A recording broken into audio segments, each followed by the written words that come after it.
మా ఉత్తమన్న లెటర్లు రాస్తున్నారు. ఉత్తమన్న లెటర్లు కాదు, చంద్రబాబు నాయుడు కోవట్లు ఈ రోజు మన తెలంగాణలో ఉన్నారు. ఇరిగేషన్ ప్రాజెక్టులు వాళ్ళే, రోడ్లు కాంట్రాక్టులు వాళ్ళే, దందాలు హైదరాబాద్ కూడా వాళ్ళే. ఆ కోవట్లకి మొత్తం నల్ల కనెక్షన్ కట్ చేయండి, కరెంట్ కనెక్షన్ కట్ చేయండి, ఇరిగేషన్ ప్రాజెక్టులు ఒక్క రూపాయి లేకుండా వాళ్ళని కట్ చేయండి. వాళ్ళే పోయి చంద్రబాబు నాయుడు కాలు పట్టుకొని బంకచెల్ల బంద్ చేపిస్తారు. మనం ఊకే మంచిగా మాట్లాడుతుంటే ఆ ఆంధ్రోలు మనం మాటలు వినరు. కాబట్టి ఈ పని చేయండి, బంకచెల్ల వారం రోజులు బంద్ అవుతుంది.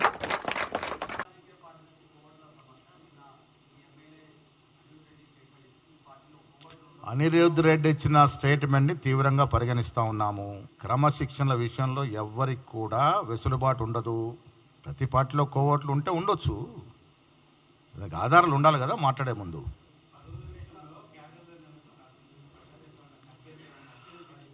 ఖర్గే గారు ఇదివరకే చెప్పినారు, ఆదేశం ఇచ్చినారు. జూలై మాసంలో కార్పొరేషన్స్, బోర్డ్స్, డైరెక్టర్స్ అన్ని కూడా ముఖ్యమంత్రి గారు చేయడానికి కసరత్తు జరుగుతూ ఉంది. ఎస్టీలతో మాట్లాడినాము, నేనే స్వయంగా బాలనాయక్తో మాట్లాడినాను. ఎస్టీకి డిప్యూటీ స్పీకర్ ఇచ్చినాము. సిటీలో అందుబాటులో లేని ఆది శ్రీనివాస్ గారితో ఫోన్లో నేనే మాట్లాడినాను.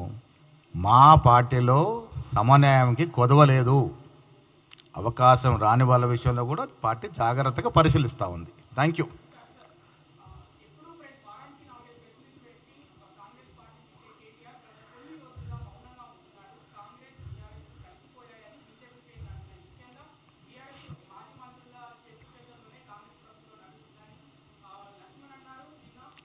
ఇప్పుడు చాలా సందర్భంలో మేము చెప్పాము, కేటీఆర్కి కేసీఆర్ ఫామ్ హౌస్ నుంచి డైరెక్షన్ వస్తే ఆ డైరెక్షన్ కిషన్ రెడ్డి గారికి పోద్ది.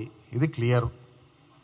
10 ఏళ్ళు కిషన్ రెడ్డి కేసీఆర్ కలిసి రాష్ట్రంలో రాజకీయాలు నడిపినారు. అడుగడుగునా కిషన్ రెడ్డి గారు మా ప్రాజెక్ట్ ఎందుకు అడ్డుకుంటా ఉన్నారు, కాంగ్రెస్కి పేరు వస్తే బీజేపీతో పాటు బీఆర్ఎస్ పార్టీ కూడా అయిపోతుందని. జగమెరిన సత్యము, కేసీఆర్కి కిషన్ రెడ్డికి ఫెవికాల్ బంధం ఉందనేది. కాంగ్రెస్ పార్టీ ఇటు బీఆర్ఎస్తో కానీ ఇటు బీజేపీతో కానీ సమదూరంలో ఉంటాం. ఇలా రాష్ట్రంలో అధికారంలో ఉంది. డిపాజిట్లు పోయి పార్లమెంట్లో సమూలంగా తుడుచుకుపెట్టుకుపోయినటువంటి బీఆర్ఎస్తో పార్టీతో మాకు పని ఏంటి? మతతత్వ పార్టీ అన్నాడు బీజేపీతో మాకు పని ఏంటి? మేము లౌకికవాద party. We can never join with మతతత్వ పార్టీ. రిలీజియస్ పార్టీతో మాట్లాడే పరిస్థితి ఉండదు. బీఆర్ఎస్తో మాకు మరి పెట్టుకున్న రోజు భాజపాతో పెట్టుకున్నాము. ఇలా బీఆర్ఎస్ పార్టీ దించినవారు బీజేపీ రాష్ట్రంలో అధికారం దించినవారు మేము కదా, మా నాయకుడు కదా. ఎవరితో పొత్తుండదు. ఏమన్నా ఉంటే మా వామపక్షాలతో పొత్తుంది, భాజపాతో ఉంది. చంద్రబాబు ఏమన్నారా, ఆంధ్ర నాయకులు ఇంజనీర్లు ఏం మాకు కాదు. మా వాటా విషయంలో ముఖ్యమంత్రి గారికి మాది ఒకే మాట, ఎక్కడో కాంప్రమైజ్ లేదు.